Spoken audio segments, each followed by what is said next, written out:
It's time for the insane, the honest, and the profane with your hosts, Brandon Combs. Jed Hoyer has been a coward as a GM. He doesn't go out and he doesn't make the big splash signings. He doesn't spend the money in the right places. But then I don't let Craig Counsell off the hook because, yes, did he get put in a bad spot with this rotation by Jed Hoyer? Absolutely. But then you didn't put those guys that you did have in a position to succeed in the playoffs. And Ryan Fitzgibbons. I mean, if he's just as good as Justin Fields, it's probably the worst draft pick in the history of Bears football. It probably is. And one of the worst draft picks in the history of the NFL. It's Combs and Fitz, Windy City Sports Talk, right here on ChicagolandSportsRadio.com. And welcome to Combs and Fitz, Windy City Sports Talk. It's your boy, Brandon Combs, along with my guy, Ryan. I've only got 40 minutes to do the show. Fitzgibbons! You got more time than that. The honest and the profane. Why? Yes! Why? Eat your words. You're Why? terrible.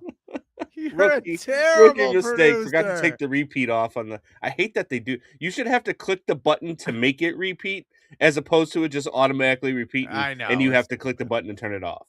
It's backwards. Fix it, StreamYard. The Fix people it. who make the software do not run a show. They just do software all day. There's a ghost in the machine. It's Vigo. It's Vigo. Yes. Yeah. Yes. We are ensconced in baseball. We are enraptured. We are in baseball season, baby. We are. And feel look, it.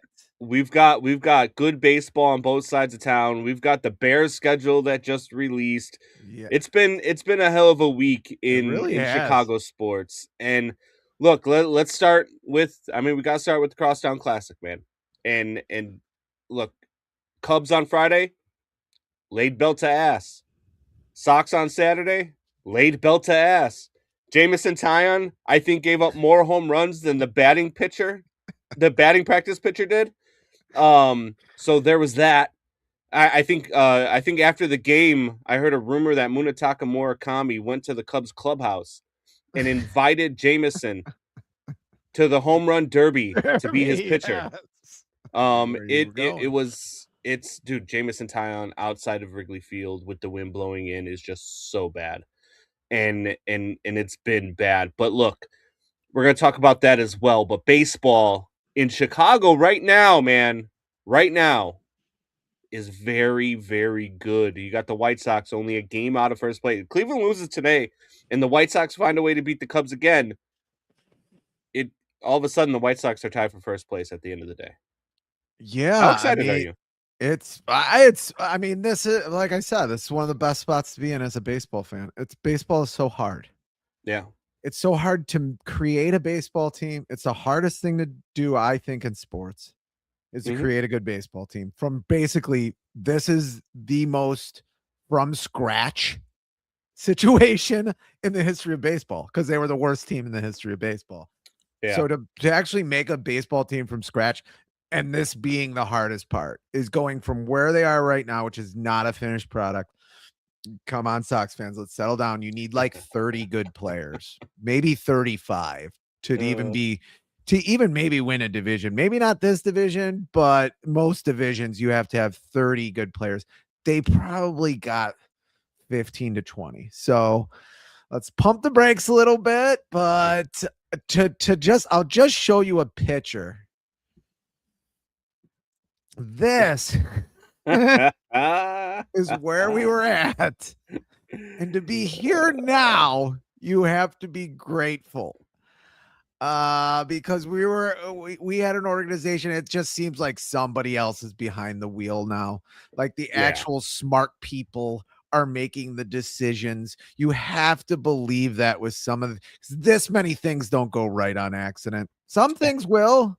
I mean, it's in sports. Dumb people win in sports a lot, believe it or not. But this is not. It's just fun, and it's fun. It's fun to see the Cubs doing really well too. I mean, a lot of people are like, I hate the Cubs. No, I don't. I don't know why people sound like that. Maybe they all sound like my dad in my head. I don't know, but I'm just so happy. I was sitting outside watching the game, had some friends over. Like it just felt like really good baseball again. And for the history of this show, where we started, which was a Sox team on the decline, a Cubs team that couldn't get over 500 for 2.5 years. Like, it's just great to be in this place where there's so much good, a lot of great defense, smart baseball too, except for that pitch to Miguel Vargas. You don't pitch that pitch to. That's just a bad idea. I know he missed his spot, but you don't pitch that pitch to Miguel Vargas on that count. I mean, look, you could have gave him outside cheese. He probably would have swung anyway. Like, I don't know why you pitched that pitch to him. It was pitch selection for Taillon too, which is worrying, but great game, great atmosphere. I mean, it's not the Crosstown Classic of 20 years ago, which I think it's 20 years since Barrett pudged AJ, but it's fun, man. And it's all it's everything right now in this city because there's just so much that both teams have right now. And you've got both teams, and I've said this time and time again, and you and I have talked about this at length, is that when both teams are good, this city's on fire. And not only right now are both teams good. Look, I understand it's May 17th, and I understand that maybe the White Sox, maybe they don't hold up throughout the season. I think that they do. I think that they're going to win the division? No, but I think that they're going to be a lot better than what a lot of people anticipated them to be. I still think they could be a 75 win team. They might even be an 8. They might even be a 500 win team. Oh boy! Like that's what not 500 wins, but a 500 type team. Like that's how good this team I think is. Their pitching staff is really good. They can hit for power. They can hit for average. This team together is just one of those teams that's fun to watch. So the White Sox are a good baseball team right now. They're playing good baseball. The Cubs are a good baseball team right now. They're playing good baseball. And not only do we have both of that right now, we've got the Bears who are exciting.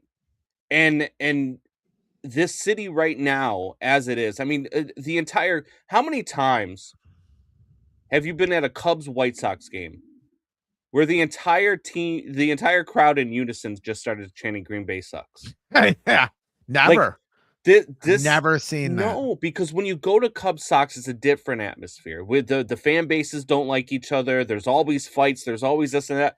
I didn't hear anything about fights. I didn't hear anything about arrests this weekend. I heard fans chanting Green Bay sucks yesterday during a delay because a home plate umpire got knocked out.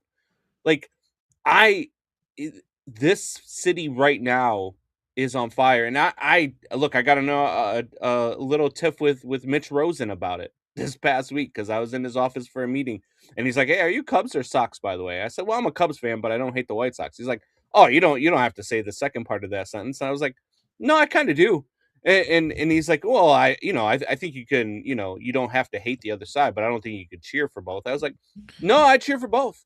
Like, I want the Cubs to win. Look, when the Cubs are playing the White Sox, it's all gloves are off. I want the Cubs to win, and I'm talking trash in all my text chains and with all my White Sox fan friends, always talking smack. But then as soon as the series is over, I want the White Sox to do well again. Like, that's just how it is because I think that it's better for this city. I think it's more fun. Yeah. I think the city would burn down if it ever happened. But how much fun would a Cubs Sox World Series be? It'd be ridiculous. And it's too bad you have two organizations that historically, and I'm talking last 100 years, could only win cyclically. Yeah. Meaning could only win on cycles and not like some really good organizations that, out of 10 years, they're in the playoffs 8 times. Yeah. We just don't get that here. So it's very rarely that both teams they're like, oh, it's very rare. I wonder why. Because you have two organizations that have never been great. Sorry, they haven't. I think the Cubs are probably the best organization in the city. That's not really saying much. but they probably are. They're probably the best run organization in the city. I don't think you can argue about it, but I don't think there's any way to argue about that. But still, they're even cyclical. Like, they weren't very good 3 years ago. They were pretty bad before they started, and then they were 500 for that half a season and then 500 for 2.5 seasons, like I said. But you have two organizations that are unfortunately cyclical, but it's great when they're both good. And it's great when they're both good and they have teams that are pretty sound. I mean, I never thought Colson Montgomery would be second in the American League and runs saved at shortstop. Did you see that play he made last night? Good. He's so good. There was some kind of argument that in the last season of games, so like the last 140 games, that Colson Montgomery is not better than Dansby Swanson. There was some kind of defensively, because there's no question offensively that he's better. Just complete player from front to back. Yeah. I'm sorry, just last 140 games, Colson Montgomery has like 10, 11, 12 or more home runs. Yeah. He's just been more productive offensively, and his defense, it's not better than Dansby Swanson's. I'm not going to say that, but it's pretty good. It's way better than I thought it would be. I mean, way better than I thought it'd be. They were bringing in other shortstops, and he was playing third base earlier in the season. I don't think that's going to happen anymore. Yeah. Look, Cubs fans out there that are arguing against this, I would trade Dansby Swanson for Colson Montgomery straight up right now. I mean, I would trade Dansby Swanson for a box of macaroni and cheese, maybe shells and cheese, but that's what I would trade Dansby Swanson for, because he's probably the least clutch hitter I've ever seen in my entire life. Like, anything after the 4th or 5th inning, I have zero confidence that he's coming through. And Colson Montgomery is just, he's going to be a star in this league. He's going to be a superstar. He's going to be one of the guys that whenever his contract comes up and he's a free agent, he's going to be the most sought after shortstop free agent.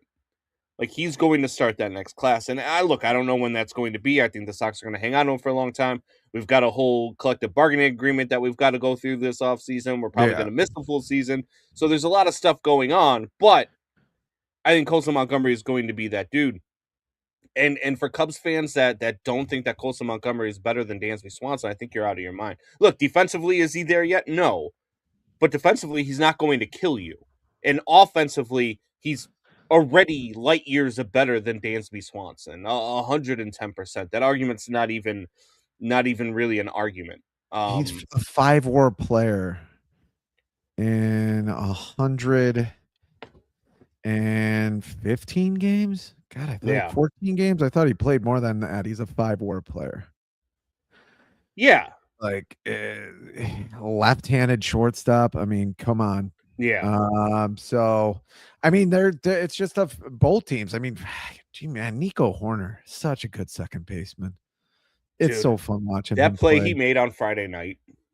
The play he made last night, he played and really didn't get a lot of fanfare.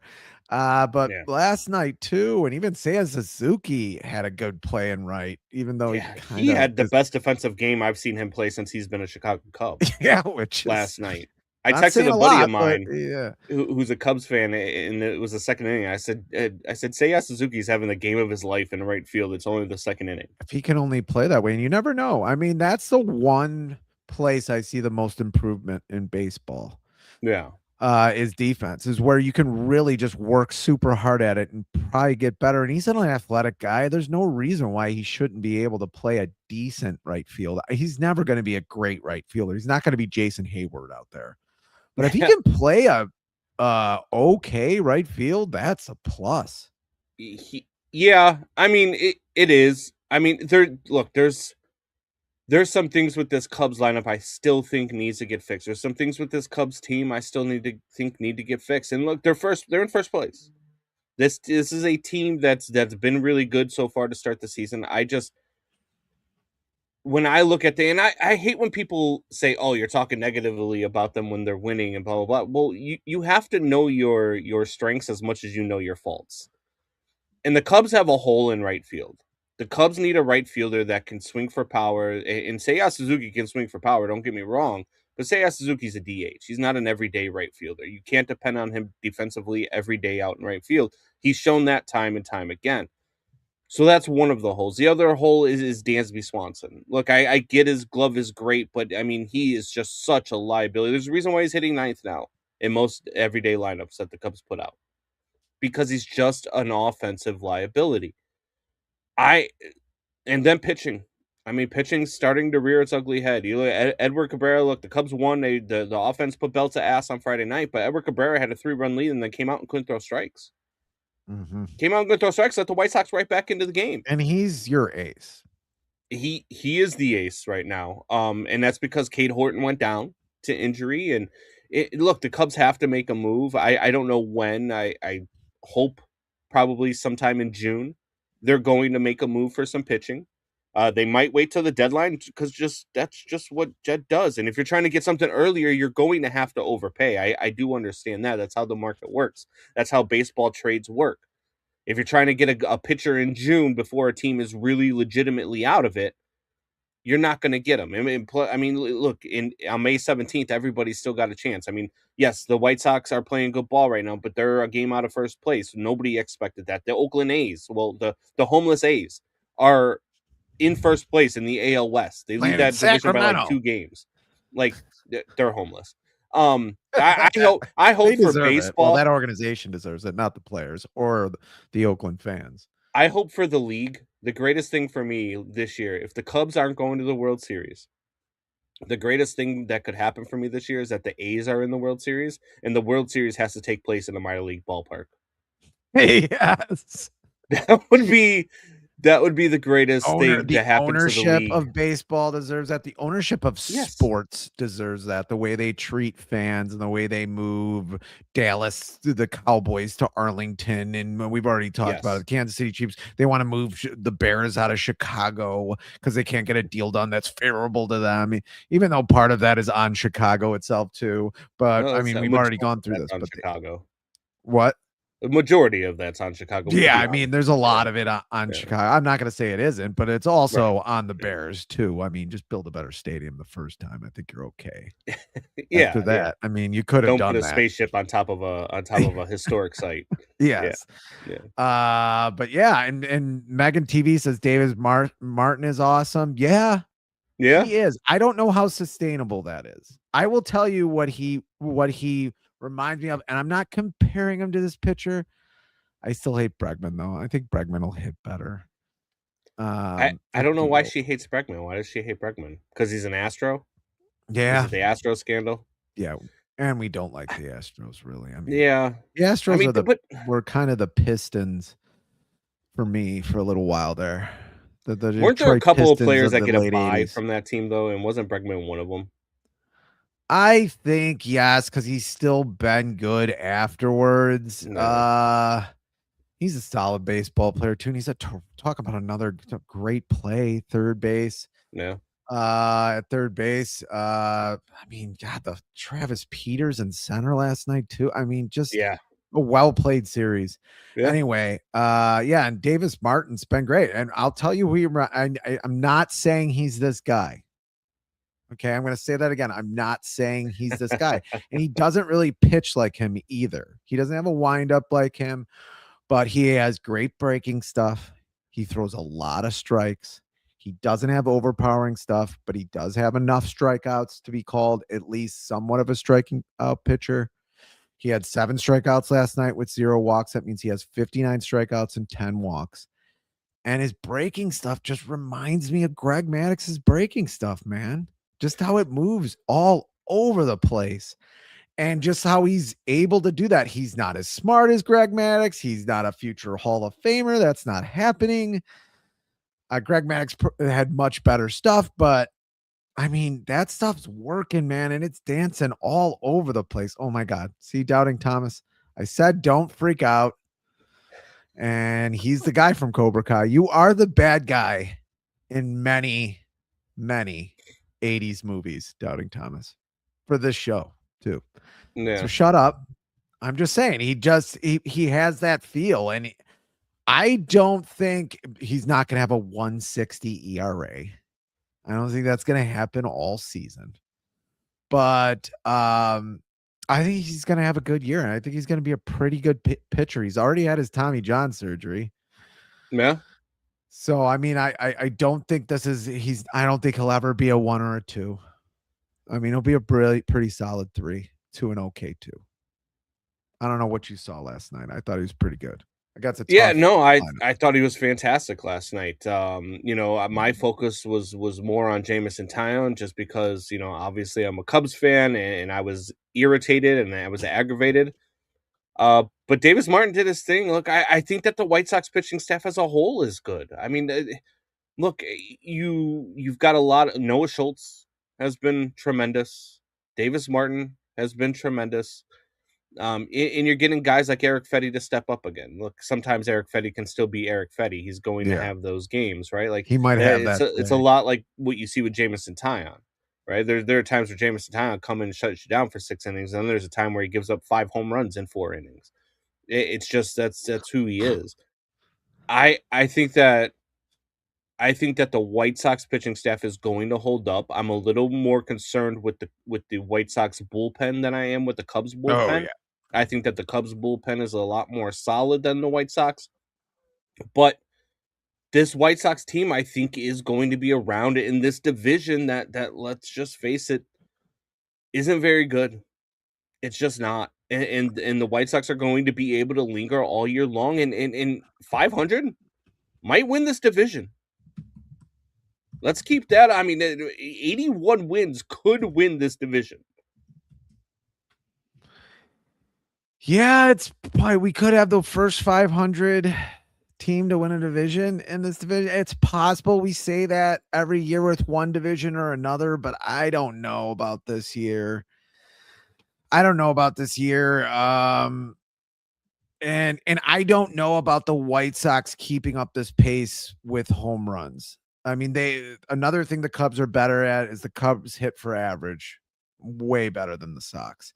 So the Sox are just going to be crazily inconsistent just because they're young. Like I said, they have some holes, but I don't think they're going to be third. I think they're third in baseball and home runs. I don't think they're going to be third in baseball and home runs at the end. I don't think they're going to hit 250 home runs this year.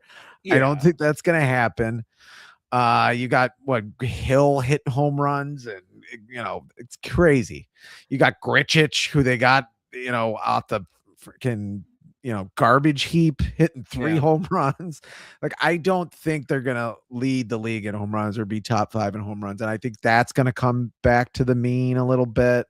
Right. And I don't think, and guys like Noah Schultz will not be pitching at the end of August, and that's going to be a problem. And Noah Schultz has already shown that sometimes he can't throw strikes. Yeah, and look, the problem for the White Sox is actually coming up, right? And actually started with this series of teams over 500 against teams that are really, really good. After the Cubs, they get Seattle, then they get San Francisco. San Francisco is beatable. Then they get a 4-game series with the Twins. That's going to be a big 4-game series. And then Detroit and Minnesota again. But beyond that, like to start June, actually all of June for them, at Philadelphia, the Braves come to town, the Dodgers come to town, then they go to New York to face the Yankees, then they get Detroit, then they get Cleveland, then they get Kansas City. That's their month of June. Like, good times. June might be the month. June might be the month that I've been talking about. That's the make or break month. That's the make or break month of their season, where they lose 15 to 20 games in that month. And then it's like, okay, all right, guys. But what if they don't? What if that stretch of 15 games between the Dodgers, the Yankees, the Phillies, the Braves, what if during that stretch they play 500 ball? What if they're 7-8, or even let's say even 5 and let's say they go 5-10 in that stretch? Are you you're probably still happy at 5-10 in that stretch because of the games that you're at? Even as a Cubs fan, when they went and took one in LA against the Dodgers, I'm like, I'll take that. Yeah, but 5-10, I don't think this team's going to be able to come back from being 5 games under 500. I just don't. I just don't think they're going to have that in them. But we'll see. We'll see where they are when we get there. If they have another 5-game winning streak, 6-game winning streak before that, and they're 4 or 5 games over 500 and they're 500 if they're 45 and 43 at the All-Star game, you're not trading anybody. Well, that's why this big stretch that's coming up between after Seattle, and then you've got 7 with Minnesota and 3 with Detroit. Go 6-1 in those 7 games, and you can survive a 5-10 in that stretch. Like, that's why this coming up is the biggest stretch. Don't get swept by Seattle. Take at least 1 against Seattle. And especially if you win today against the Cubs, take at least 1 against Seattle, and then go out and beat the hell out of Minnesota and beat the hell out of Detroit while they're down. And then you can survive something like that. And that's why I really do think that if they can do something like that, this team can stick around. And I think that they're capable of doing something like that. They're capable of winning 1 in Seattle. They're capable of winning 6 out of 7 against a really not so good Minnesota team right now and a really not so good Detroit team right now. Yeah, I mean, like I said, I think the thing that's going to be against them, their bullpen isn't very good. Their back end's okay. Sir Anthony Dominguez has been as advertised. They got some good arms there. Grant Taylor's been good. Hudson's been really good. He hasn't given up a run in like 19 innings, something like that. So they have some guys at the back end that have been playing well. It's just that middle relief and that where a lot of teams have trouble with, but they're really bad there. And there's inconsistencies with the guys I already named too. Dave wants to know any predictions for Sox Cubs today. Dave, bet the over and bet the under on both strikeout props. That's my prediction for today. I don't know who's going to win, but there's going to be a lot of runs scored today. You're telling me Colin Ray and Eric Fetty are not going to light it up? No. They are not going to be lighting it up in today's game. That being said, they probably both go 7 no-hit innings. It's going to be warm. The wind is supposed to start blowing around game time. It's going to be going out to one of those fields. It's not going to be coming in with the weather like this. It could be, definitely an over. I don't know who's going to win, but I don't see this being a 3-2 game. But it's baseball. Watch it be 1-0 or something. But looking at the Cubs schedule after the Sox today, you got a big series with the Brewers. Then you go to Texas to the Astros. Then you're back at home against the Pirates, at home against the resurgent Cardinals, at least for right now. Yeah. I mean, the Pirates are kind of getting pasted by the Phillies. The Phillies are starting to show a little bit of life, mostly because Pirates aren't as good as I thought they were beyond Paul Skeens and Bubba Chandler. Yeah, they've been my biggest disappointment this year. Beyond Toronto. I mean, it's still early, but I don't think they have a team built. They had to get out to a pretty good clip to start the season to have a chance. I mean, still a pretty tough stretch, except for the Astros, who are just terrible, which is great to see. Look, you got to go out. You got to take care of business versus Milwaukee, and you got to take care of business versus the division. But they have the exact opposite June that the White Sox have. The Cubs play the A's. Whoa! I heard from someone the A's are going to the World Series. No. I said I hope. But we've got the A's who are they've got a really solid lineup and they're pitching really well right now. So that's going to be a tough 3 games, right? But beyond that, you get San Francisco at home for 3. You go to Colorado to face the Rockies for 3. Then you go to San Francisco for 3. Then Colorado comes to Wrigley for 3. Then you get the Toronto Blue Jays who haven't been playing great. You get the Mets who are a dumpster fire, and then you finish the month with Milwaukee again. Look, this could be the month where the Cubs go 20-10 and really, take off and put some space between themselves and the rest of the division. I think that would be great. Grant says A's to the World Series before they play a game in Las Vegas would be nuts. We talked about it earlier, Grant, if you're just joining us. I think the A's to the World Series would be what baseball owners deserve. And what baseball deserves, what the league deserves, because you would have to play World Series games in a minor league ballpark. I love to see them. Love to see them taking that break. What's the attendance for that? Yeah, what's the ratings gonna be for that? It will be the worst. Yeah, it will be some bad. That would be bad rating. Yeah, I think that it would would be be a great bad rating real ratings World because I Series. would watch it on TV. I mean, just to watch it. Be bad ratings if it's like A's versus I don't know Milwaukee. Yeah, Yeah, then you you'd said have at the really same bad time, ratings. or yeah, A's versus Milwaukee. Yeah, something like Yeah, that. right. So I mean, you have all the people in Oakland who wouldn't watch just despite the franchise. And then you have all the people outside of who don't care about the Brewers or the A's that would not watch.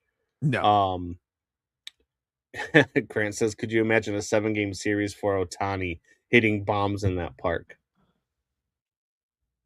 yeah, that would be interesting. That Yeah, would be really interesting. it would be great. But no, look, I think that the Cubs are in a good spot. I think if the White Sox over the next,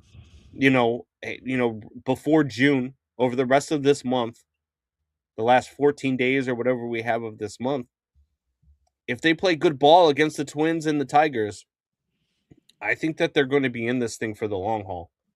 Because you get through I that can't gauntlet believe of you're a stretch saying that they've this. got coming up in June, and I think they're going to be just fine. I can't believe you're saying this. I mean, It's am a I little wrong hard to though? believe. Well, I think it's going to be very hard for them to go 47. And what would it be? 47 and 83 they would have to go to win 70 games at this point. What's their? No, I don't know. 47 and 73. They would have to go 47 and 73 to win 80? to win 70. Oh, to win 70. Yeah. So I don't think they're going to go that. I mean, I think you have to say they're probably, I had them at 70 at the beginning of the year, and I was happy with that. Yeah. I think there's a possibility they go over that. Now, they haven't really, other than Kyle Teal and just some of their pitchers being bad. Shane Smith. 117 games are left. You don't think that they can win 50? Go 50 and 67? That's what 60? I'm saying. I think if they go 47 and 73, they're going to win 70. Yeah. If they go 47 and, if they go 50, then they're at 73 wins. Yeah. I mean, if they go 60 and 57 in those final 117 games, I mean, they're winning this division. That would be 83 wins. I think that wins this division. And that's 60 and 57. It's only 3 games above 500. It's not a ton to ask. I think there's some good talent in this division that's going to eventually rise. Well, at some point, the Tigers are going to rush Scooble back, and then he's going to need a second surgery, and they're not going to be able to trade him, and they're going to lose him for nothing. That's what's going to happen. Yeah, or they're going to get it back. He's going to pitch well. Games. That's success. Yeah, 70 games is a success. 75 games after winning 41. But Boone is not on this team post 28. I hear they're trying to do a deal. I don't know what's happening with it. I don't think they have to do a deal right now. You can wait till the end of the season, but I see why they want to. An extension? Or an extension. Yeah. Because, he's playing a decent first base. He's probably there. There's not a lot of injuries you're getting at first base. There's not a lot of wear and tear you're getting at first base, and then just swinging a bat. And he's probably going to DH 30, 40 games a year, especially when Kyle Teal comes back. So Grant throwing shade. So Grant's a Cubs fan, for those that don't know Grant. Oh, I'm shocked. I did not know that. That is shocking. And Grant, a friend of yours, is a Cubs fan. He's the exact opposite of me. Like, he just likes to troll the White Sox. This team's going to be competitive, Grant, whether you like it or not. This team's going to be good. And even if it's not this year, and it probably won't be next year because nobody's playing next year. But in 2028, this team is going to be good. Yeah, it just sucks that they're not going to be playing next year, but we're going to have to get more into that. We'll have Rob Manfred on next week. I don't even know if I'd want Rob Manfred on the show. Even though it'd be very good for the show, it wouldn't be good for my career. As somebody who wants to work in baseball and cover baseball and work for the teams, that you can't let me have an open mic with Rob Manfred on the mic because I would torch him. Would be a lot, yeah. Junior says he's currently being held captive by 6 wasps. What is this, Ant-Man? Are you in the new Ant-Man movie? What the hell is going on? What? And where are you at that wasps are alive right now? Like, just the weather just turned good. Be a man and walk away. Like, grow up there. Need that point. We need that scene from The Godfather where Marlon Brando grabs, I don't know, whatever his name is, Johnny, the celebrity, and says, "You could be a man." Here's what's going on right now. Junior is underneath some sort of blanket or something, hiding from the wasps, while his girlfriend has a newspaper and is trying to swat them all. Guarantee you that's what's going on. Guarantee you. He's watching us on his phone underneath a blanket while his girlfriend takes care of the wasps. Oh my God. Come on, Junior, please. Look, see? They're in my bedroom. I'm telling you, he's underneath the blankets. Why? Junior. You gotta get it together, buddy. Oh God. Please get it together. I mean, all right. 6 wasps? That takes a man down? That takes him down. That's for sure. 6 wasps. 6 wasps. How about this, Junior? Junior, watch this. I don't know what to do. You can act like a man! What's the matter with you? There you go. There you go, Junior. Act like a man. All right, so let's talk some football. The Chicago dun, dun, dun. The Chicago Bears, as Junior says she's sleeping. She's sleeping. Not. Stop lying. Stop lying. Anyway. I wouldn't sleep next to him. If I was a female. The Chicago Bears. The Chicago Bears schedule has come out. And look, a lot of people are making something to do about nothing. And don't worry, we'll talk about the Aaron Rodgers stuff too, because the Steelers are a 6-win team with or without Rodgers. But the Chicago Bears schedule comes out, and let's take a look. Let me share the got my Bears schedule pulled up, so let's take a look together, shall we? Chicago Bears will open the season week 1 against the Carolina Panthers.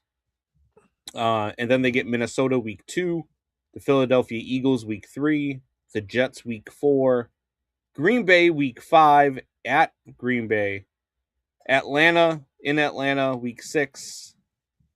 Then it starts with the primetime games. You know, obviously you have Philadelphia's Monday Night Football, but then you get New England on Thursday night. You get Seattle Monday night. And then you get Sunday night versus Tampa Bay before you get a bye week. Then you get New Orleans, Detroit, Jacksonville, Miami, and then Buffalo, Green Bay, Detroit, Minnesota to close out the season. Are you scared of this schedule? Not at all. I'll tell you a couple reasons why. Okay. Almost every tough game is followed by a game where you're going to be favored in. I mean, maybe at Carolina, it's sort of a tough game. You'll be favored against Minnesota, who I'll get back to Minnesota in a second. Then you got Philadelphia. Maybe you're not favored in that. I don't know. It just depends on what people are thinking, what Philadelphia is doing. Then you got the Jets. Green Bay, you're at Green Bay. You might not be favored in that game because no one believes in you. And then you're at Atlanta, which you're probably favored. And then New England. Yes, New England. Tough game right after the Atlanta game. You have New England at home, though. Then you have a week and a half before you go to Seattle on Monday night. So you basically kind of have a bye there. And then Tampa isn't some juggernaut that's coming home. And then you got a bye week. And then you're New Orleans. Like, Yeah. I mean, this is not a tough schedule. And you have that month period where, I mean, what, in that month period, 3 games in like 6 weeks or something like that, or 5.5 weeks, you have 3 games, something like that. Like, that could be like your get well time and then go till the end of the to me, this is not really that tough a schedule. You're playing Miami after Jacksonville, which could be a bad team, like, anyway. Mm-hmm. You got Buffalo, and then you got Green Bay and Detroit, Minnesota. That's going to be a tough end because that's all divisional games. They're going to play you tough whether they're good or not, but one of those teams are going to be bad. Yeah. And it's going to be Minnesota, which I don't want to filibuster here, but I heard the worst take, and I wish I would have grabbed the video. Is it this one? Pat's going to get the dub in week 7. Yeah, that's a bad take because I think you got a problem at quarterback, buddy. But and I think you got a problem as a coach too. With reporters. Well, no more inside info. Well, let's go to, if you want to go that after. I have thoughts on that. We can talk about. I'm not afraid to attack the Diana Rossini stuff. Because I heard a great take on that too, but I also heard that Kyler Murray could be the best quarterback in the division. It's the worst football take I've ever heard. Do I think he's going to be terrible? No. He's got a good coach. He's got one of the better, I think, offensive coaches in the league. Did he grow? Did he get taller? Yeah, exactly. He's not tall enough, and he's not that good at throwing the ball. Like, I'm sorry, he's not. He's okay. Like, he's not terrible. He's had good seasons. He'll probably have other, like, pretty good seasons. He's not going to be the best quarterback in this league. Like, how much the pretzels that the media and that players that aren't good at watching football but are pretty good at playing it do to say that Caleb Williams is not that good is insane. Yeah. It is getting to a fever pitch. And if he is healthy this year, he's going to shove it up their ass. I mean, this guy is going to be incredible, man. And I'm sorry. You don't see me say this about a lot of quarterbacks, a lot of people. And okay, Doubting Thomas, save it. I never said that Justin Fields was going to be incredible. I said he had a chance to be a top 10 quarterback. That never happened. But this Caleb Williams is going to be incredible. And to say that Kyler Murray is going to be better than him they got a pretty good offense. They got some good wide receivers like him. And he's not even going to be, I don't know, man.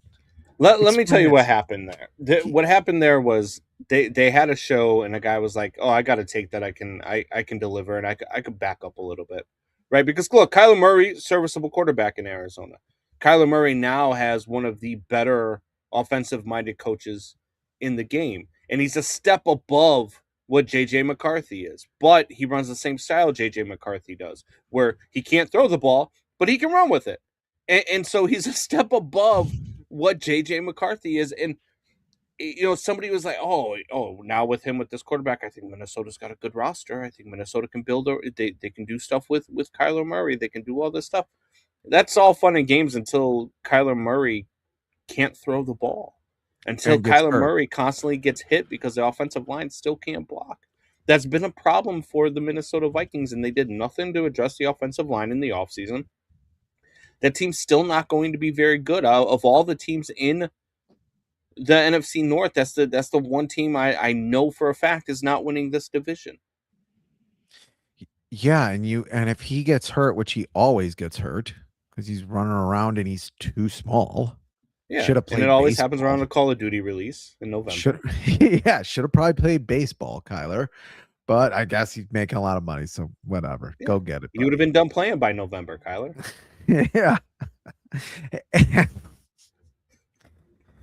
The Call of Duty stuff is hilarious with him. But they're not gonna And then JJ McCarthy's going to come in with his alternate personality and just being an idiot. And it's just not going to work. It's just not going to work. That was the worst take ever. And then I heard the Rossini stuff. I'm not saying that it's alleged she's going to say this sentence. I'm not going to say that it's going to be said. I'm just saying there's a possibility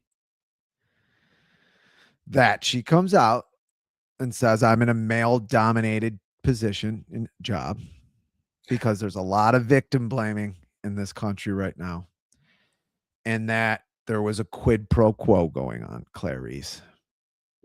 That's not just a reference to Silence of the Lambs, like you do for me, and then a relationship blossomed. But I knew he kind of made it obvious that if I gave him this, he was going to give me some information, that if I got closer to him, if I went out to drinks with him, if I went on some boat with him, if I went some fucking whatever the hell they were doing, because there's more than what that's showing than what we found out, obviously. Yeah. Look, if that happens, he's gone. He's not that there's actually legal issues there, because that's sexual harassment. He's not in a position of power over her. He's just not. And her, look, we've said this at nauseam. He most certainly is. He has information that she needs.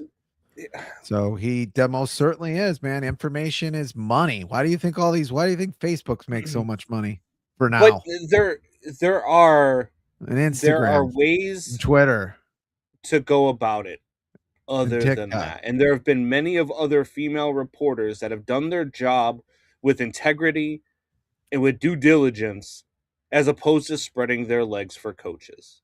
And I'm sorry, this is the first time a woman Diana has done Rossini this? did. Do you think this is the first time a woman has done this?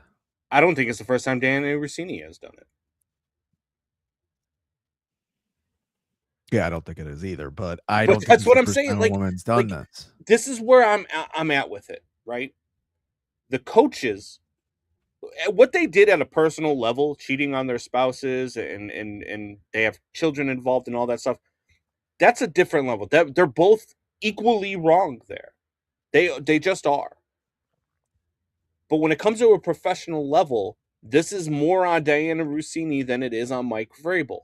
Will Mike Vrabel get fired? I don't care if he does, cool. If he doesn't, cool. And it was the same for me with Diana Rossini, but I put more blame on Diana Rossini because of the integrity of her position. Because what she did, how hard women have had to fight to get into this field. And then to have something like this come out is just going to make it harder for women to get into this field. Agreed. Yeah, and we talked about it when I did the gibberish on it. Yeah, it's more on her than it is on him. But like I said again, it doesn't exactly have to be true. And I'm sure some people are going to say it's a lie unless she has some evidence. There's a lot of victims. There's a lot of people that I don't know why people want to be victims. I don't get it. But there's a lot of people who want to be victims in this country. And I feel like it could go that way.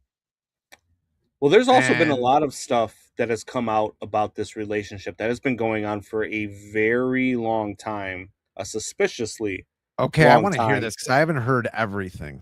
So do tell. Gossip. There has been some stuff. I'll spill the tea. Gossip. There has been some stuff that has come out that they've been together since before she got married.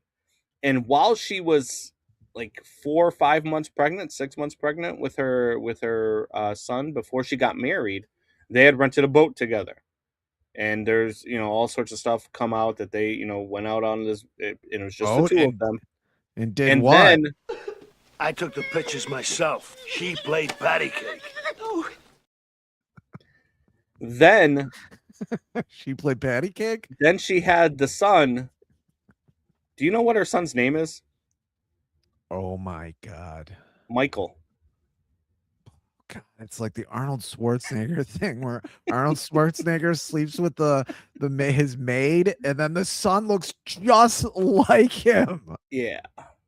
He's walking around the house.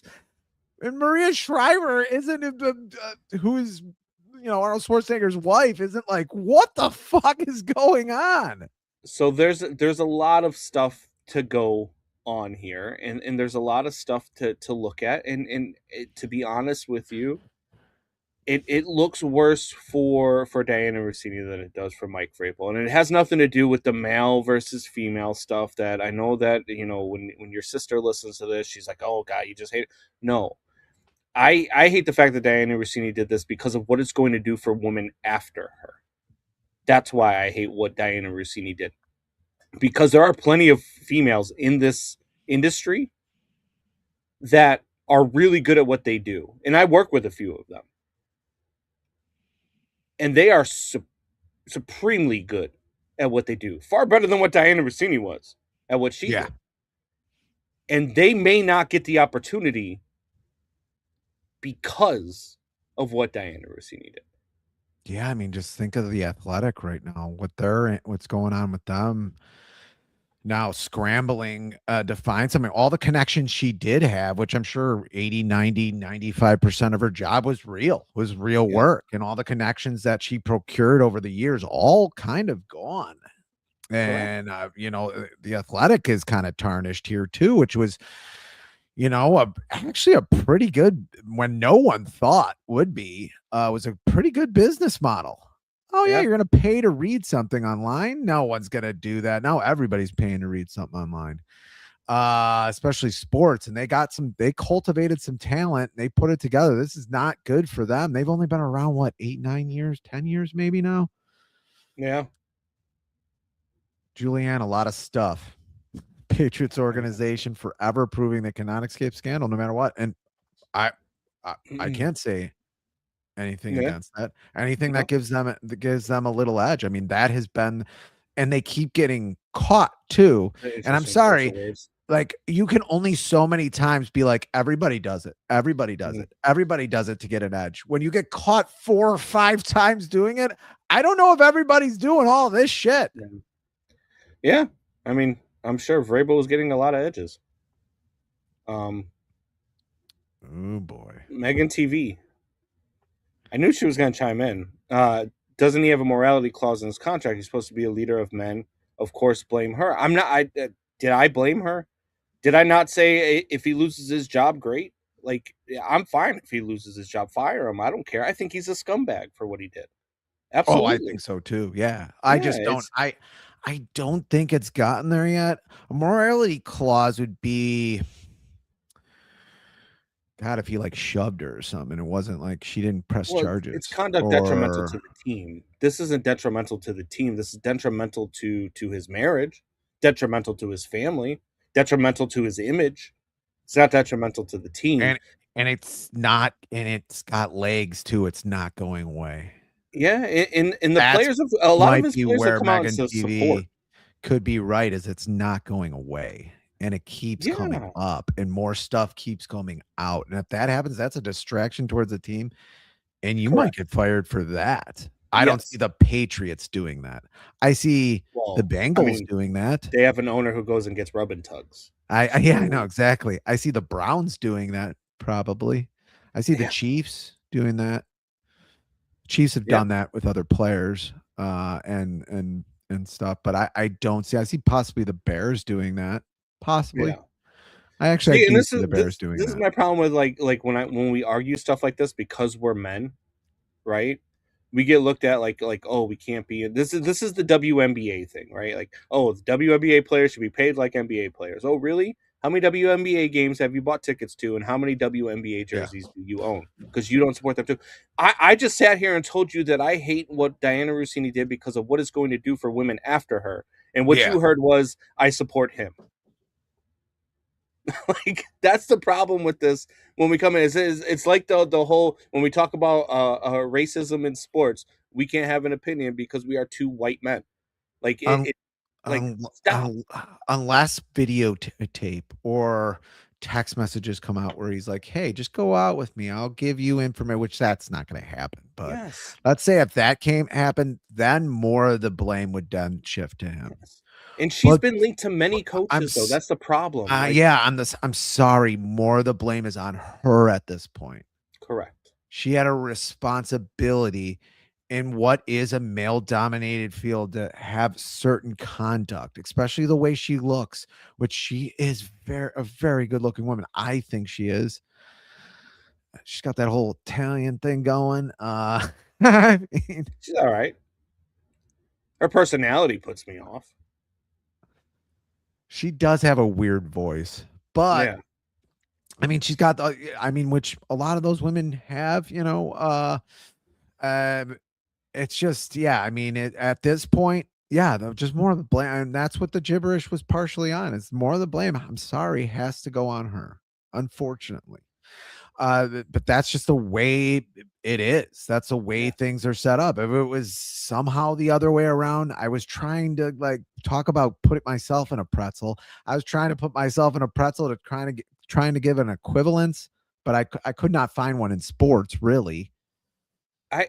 The equivalent would be and it has to go on an if scenario, right? Like if Caitlin Clark or any high-profile WNBA, insert WNBA player here, or WNBA coach or college female coach is sleeping with a male, sleeping with a male reporter, then it is more on the male reporter than it is the coach or the player. Yeah, and it would be huge. Yes, and it would be on the male reporter. Yes, he's having sex with her to get more information, especially about a player like Caitlin Clark, who's not playing that well lately. Yes, it does, Megan. Yes, it does. Here's why. And listen to this beyond your men are pigs versus women theory, okay?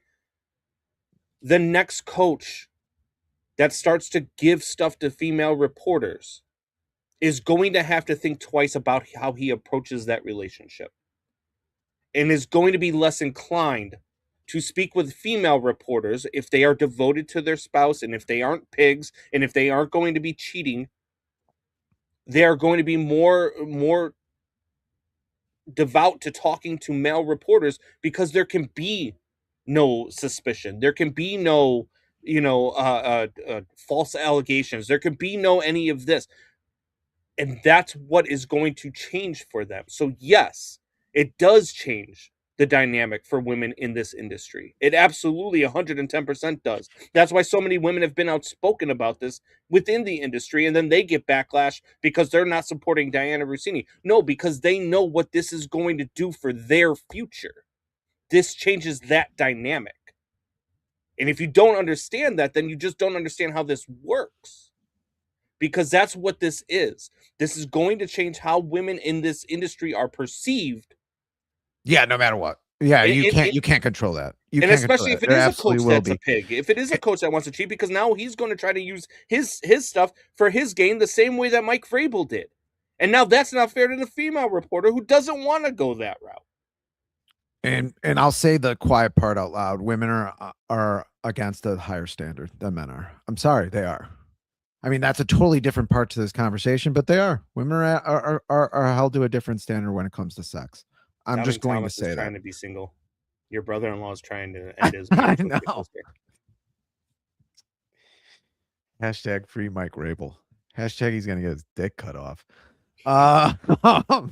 Julianne Tooley, I went on a whole deep dive how the Patriots PR team handled this, and it was awful. Vrabel is dumb. I used to like him, but how he chose to handle this was gross. I agree with that too. The whole situation is gross. It is the way he dealt with it. Like, just forget about it. Just forget about it. Like, I don't think that's gonna work.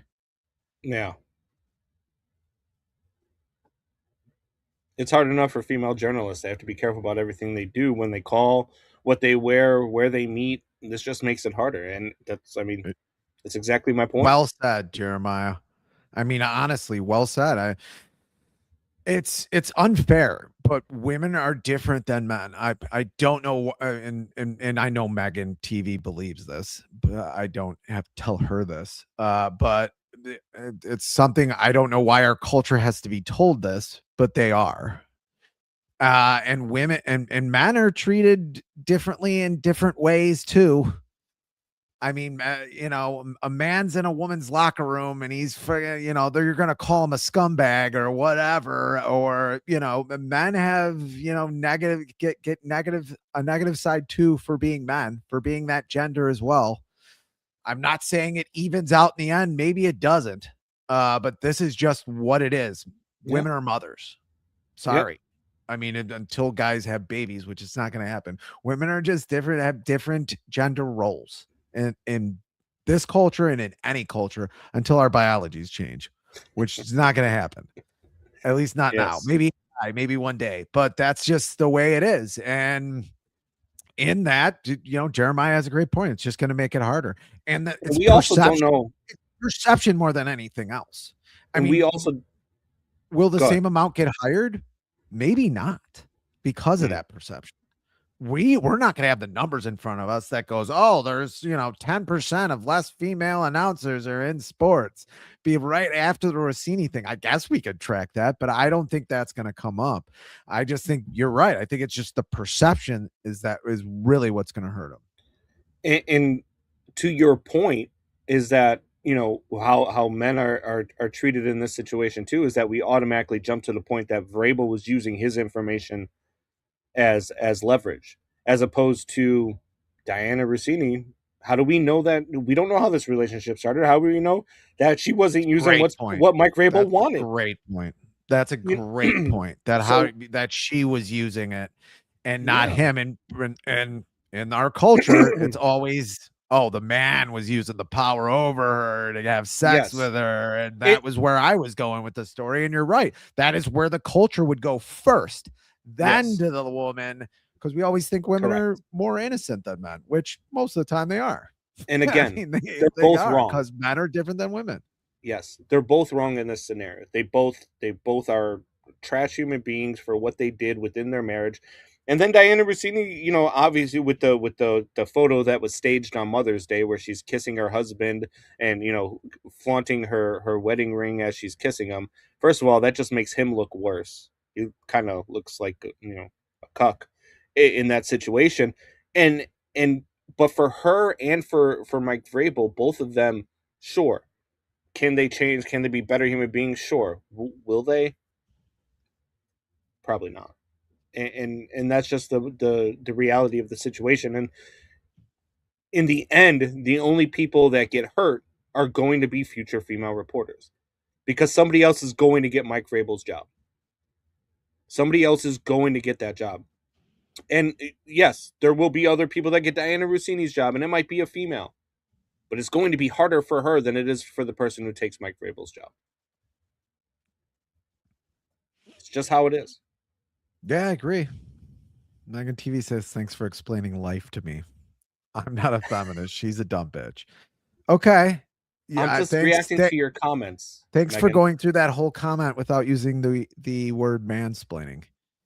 Yeah. Appreciate it. And Schefter is currently transitioning to get him a vagina and some knockers. I think Adam Schefter's already there. Look, yeah, Oh, but anyway, what did you think of the Bears schedule that we started talking about 25 minutes ago? I thought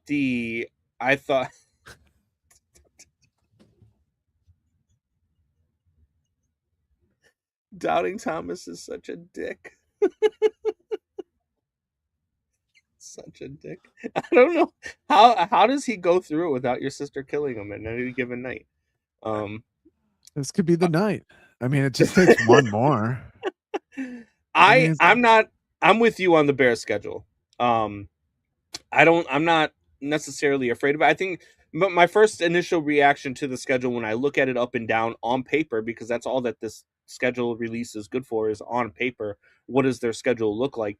I think the Bears are a 10-7 football team. And can they be better than that? Sure. Could they be worse than that? It's possible. But I expect them to be 10-7 or better is where I'm at with the Chicago Bears. Because, look, there are some defenses that are going to give them trouble. There are some offenses that are going to give them trouble. But at the same time, there's going to be games that you expect them to win that they're not going to. There's going to be games that you expect them to lose that they're not going to. And there's going to be things that happen. They're not going to win games like they won that Packers game again for a few years, right? You're not going to get the onside kick and then get the bomb in the end zone to win a football game every single season. You're not going to get the comeback, the fourth quarter comeback victories the way that you got them last year every single season. Things are going to happen. I don't think that this Bears team is a 9-8 football team. I think 10-7 wins this division. And I think that the Bears are the best team in this division. I think that the Packers are not as good as a lot of people think that they are. Again, I'm still not sold on Jordan Love being that guy from the beginning of the season to the end of the season. He usually fades around week 8. And I think that the Bears will still win this division. A 10-7 football team is what I'm looking at right now. But again, it's just all on paper. You have to take it week to week in the NFL. Yeah, I mean, I don't know about 10-7. I think I got them better than that. I think they'll be 3-1 at least 4 games in. Carolina, Minnesota, Philadelphia, Jets. I think they're going to be 3-1 after that. I do too. And then you're at Green Bay then, and then at Atlanta and at New England. So a lot of things can happen, but and then they go 7-6 after that. I don't know about that. Yeah, look, there's a lot of bad teams on the schedule, and there's some teams that were good last year that are gonna be bad. Yes, but the prime time schedule is what concerns me, right? When you're playing on Sunday, then playing on Monday, then playing on Sunday, then playing on Thursday, then playing on Sunday night, then playing on Monday night, like that's what concerns me. That can be a lot for the NFL. And look, I think you always expect a split against the Packers. You never expect a sweep. You always you don't know what the Falcons are going to be this year. You don't know what the Patriots are going to be yet this year. The Seahawks are the defending Super Bowl champions. You don't know what Tampa Bay is going to be yet this year. The Saints look like they were much improved last year. So you really don't know what you're getting out of them this year. So I think that there's a lot of unknowns in this schedule, in the middle of this schedule, that I just don't know yet. You expect the Bills to be good. You expect that the Jaguars are going to be good again. You expect those things. You expect the Jaguars are going to be good again with that asshole, that idiot quarterback? I think they're going to be good again. But the Bears are a better football team. He could be a very smart man in other things other than being a quarterback of a football team. But what is he good with? His legs, right? That's the better part of his game. And what are the Bears going to struggle with because they can't rush the passer? I'm not going to say he can't throw either. And sometimes he's actually accurate. He's just bad all of a sudden. Sometimes he's just never got. He hasn't gotten better that much better. Yeah. And he had. I mean, I don't even. He's Jordan Love. That's with long blonde hair. Yeah, that's probably a good comp. I would say Jordan Love's probably better than him. Than Trevor Lawrence? Trevor Lawrence doesn't throw off of his back foot as much and make as many bad decisions. But Trevor Lawrence makes some bad decisions. He doesn't exactly. He does turtle a little bit, but Jordan Love turtles a lot late in the game. You can go back to that game when he's had in that playoff game with the Bears. He had 1 grounding penalty his entire career. He had 2 in that last quarter and a half against the Bears. Yeah. 2 really bad ones, too. And he should have actually had 3 in that game. Yeah, we did. Orlovsky was the one who said that Kyler Murray is going to be the best quarterback in this division. Dan Orlovsky is also the guy who ran out of the back of the end zone for 8 yards, not knowing he was out of the back of the end zone. Yeah. But he's this end all be all of quarterback rankings for ESPN, which shows how great ESPN is right now. Yeah, what a joke, man. Some of these, it's kind of interesting that it's almost the same thing as happening in sports broadcasting that's happened in news broadcasting. It's happening in news broadcasting. It's a little bit more precipitous and pronounced just because newscasters are freaking in the toilet for whatever. We won't get that. We won't go to that side, but almost the same thing is happening in sports where these guys don't really even say anything, or like you're right, they have one part of an argument, so you can have the other part of the argument and disagree with them, but no one actually believes in what they're saying, and everybody knows it. And now everything's starting. It's just happening slower in sports media, where everything's starting to kind of spill into podcasts, into sports podcasts, because people are actually saying the right things. People are actually researching the right topics, like gambling. I always forget his name. Pablo Torre, who did great with the basketball scandal and NBA, and ESPN isn't saying anything. You got Stephen A. Smith going on there going, "Oh no, the NBA didn't do anything wrong. You know, the NBA this is," or he's tried to say it was racism with the the Trump administration. Like, your guys are caught red-handed. Shut up. And just the worst take ever. Instead of actually investigating what happened, which other people did because your station wouldn't do it. Yeah, I mean, ESPN's just, it's a wreck. Yeah. No, absolutely. And you look at a lot of things that they do nowadays. I mean, it's tough watches all over the place. I've tried watching some of their programming. I mean, beyond Pat McAfee, who I still think is the cream of the crop in our industry, and things that we're trying to do because he is what we would like to be on a bigger platform. He's a podcaster who just happens to be on ESPN. Care. Yeah, and he happens care. to be on ESPN. He's going to tell you the truth. And that's what. And yeah, I mean, it's just like I said, it's happening slower, and podcasters will do the investigating now, just like podcasters and independent media is doing the investigating for news. It's super interesting that that's what's happening. There's just this wide gap of opportunity, and thanks for the opportunity then, ESPN, because you're not telling the truth on one hand with your opinions, and you're not telling the truth truthfully with your investigative journalism. All right, brother. You ready to get out of here? I know you had a tight window. You only had like 45 minutes. We were about 20 minutes over what you had available for the show today. I never said I had 45 minutes. So, talk about not telling the truth. A blade, you son of a bitch. All right. Are you ready? I don't know what to do. You can act like a man. What's the matter with you? All right, you ready to get out of here? Yes. All right, brother. We will see you guys next week. Maybe a time change in the show. We're gonna talk about it. Still be Sundays, but probably maybe later in the day. We'll let you guys know. Stay tuned to the Facebook page. Stay tuned to Twitter. However you guys watch this today, we've had 30 people consistently on our live stream. So that's good been to hear everybody. Good to see everybody. For our lives. So appreciate everybody who's watching. However you're watching, make sure you like, share, and subscribe. Until next week, tell your friends, tell your neighbors, tell your enemies. We'll see you.